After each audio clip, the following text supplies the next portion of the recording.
dire, puisque vous parlez de l'art qui investit le territoire national, des villes nouvelles, de l'art dans les cités. Enfin, troisième débat majeur, débat permanent, et on retrouvera cette question à l'intérieur des programmes des candidats, l'image, l'artiste, l'État.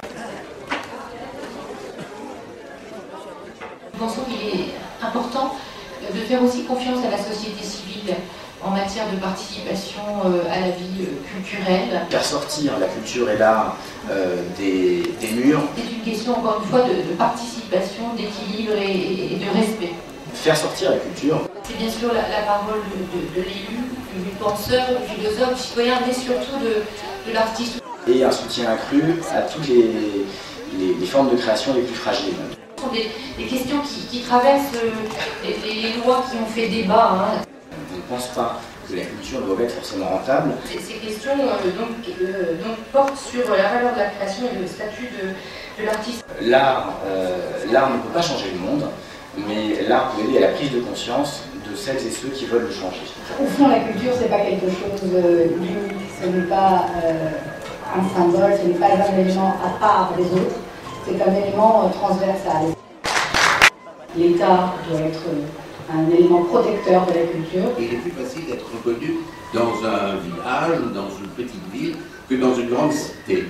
C'est l'artiste qui est au cœur des choses et c'est un art qui crée de la richesse. On ne peut pas faire de la culture sans les acteurs culturels. Je reviens sur la nécessité de dynamiser le marché de l'art en France. Alors il y a des mesures très techniques, notamment de fiscalité, de fiscalisation de la culture. On ne va pas sombrer dans une sorte d'étatisme maladroit. Il faut permettre plus de mécénat. Ça se passe ailleurs qu'en France, au moins ailleurs qu'à Paris. Après tout, la culture, ça coûte de l'argent. Et il faut évidemment séparer le bon grain de l'ivraie, si j'ose dire. Ça peut aussi rapporter de l'argent. On manque de collectionneurs en France. Il y a le reflet de nombreux secteurs en crise dans notre société, vous le savez. Il faut créer des collectionneurs. Aujourd'hui, la démocratisation culturelle est en panne. Les arts plastiques à l'école, c'est un bon moyen, dès le plus jeune âge, de faire des Françaises et des Français qui iront dans les musées, qui achèteront des livres d'art et qui deviendront plus tard des collectionneurs. La création est en danger. Ayons une démarche qui soit globalisante et qui réunisse tous ces acteurs. La question d'une véritable politique en faveur de l'éducation artistique et culturelle est toujours reportée. Je ne suis pas sûr que les artistes soient solubles dans le marché. Aujourd'hui, l'exception culturelle a parfois tendance à devenir l'exception administrative et aussi gestionnaire. C'est plutôt le tiers secteur artistique, on va dire, qui m'intéresse. La culture, tout comme la formation et la recherche, sont des sujets qui relèvent davantage de l'être que de l'avoir. Les débats sur la culture sont une nécessité absolue. Avant de poursuivre des objectifs et les doter de moyens. D'abord sortir de ce paradoxe qui veut que la France soit la championne de la diversité culturelle. La culture est un bien commun. Et nous pourrions dire aussi beaucoup de choses du ministère de la Culture. C'est un bien qui, plus on le partage, plus il augmente. Donc paupérisation accrue des institutions et des artistes,